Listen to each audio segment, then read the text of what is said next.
안녕하세요. 다비코 이비인후과 원장 황선진입니다.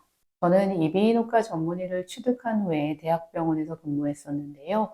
사실 대학병원에서 근무할 때는 주로 비염이나 비중격 만곡증, 부비동염, 코골이, 수면무호흡증과 같은 코 질환에 대해서 진료하고 수술하였습니다. 그리고 그 이후에는 서울의 유명 성형외과 병원에서 근무하였는데요.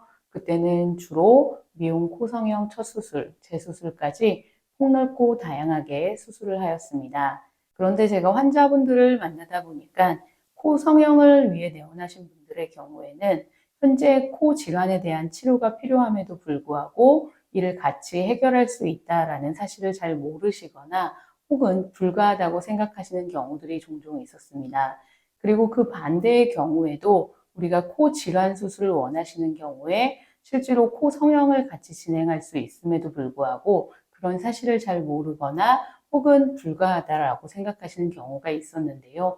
두 경우 모두 코 성형과 코 질환을 따로 수술하는 경우에는 간혹 코 성형에 필요한 재료가 없어져서 저희가 수술하는데 조금 더 복잡해진다든지 혹은 이미 코 성형을 끝내고 나서 코 기능적인 부분을 바로잡는 경우에는 사실 수술의 난이도가 조금 더 많이 올라가는 경우가 있었습니다. 그래서 저는 코를 전문으로 하는 사람으로서 코의 모든 부분에 대해서 포괄적으로 접근하고 진단하고 치료하는, 즉 코에 대한 답을 제시하는, 그래서 답이 있는 코를 만들어 드릴 수 있는 다비코 이비인후과를 계획하게 되었습니다. 앞서 제가 저희 이제 다비코 이비인후과가 왜 다비코 이비인후과인지를 설명을 드렸었는데요. 그렇다 보니 저희 다비코 이비인후과에서는 코에 대한 모든 부분에 대한 진료를 한다. 그리고 그런 모든 수술을 한다라고 생각하시면 이해가 조금 쉬우실 것 같습니다.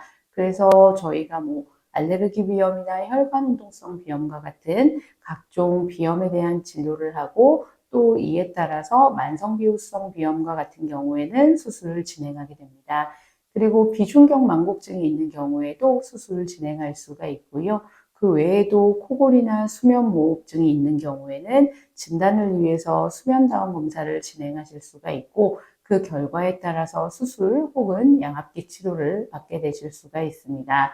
그리고 이뿐만 아니라 저희가 이제 부비동염 치료 후에도 후전이 없는 경우에는 부비동염에 대한 수술을 진행할 수가 있겠고, 그리고 일반적으로 저희가 생각하는 미용 코 성형 수술도 모두 받으실 수가 있으십니다. 여러분들이 수술을 위해서 저희 다비코 이비인후과에 내원하셔야 되는 이유는 크게 세 가지가 있습니다. 첫째, 코의 기능과 미용에 대한 이해가 충분한 코 전문의가 직접 수술을 집도합니다. 둘째, 전신 마취기, 내비게이션, 디브라이더 등 대학병원급 장비를 이용하여 마취 및 수술을 안전하게 진행합니다.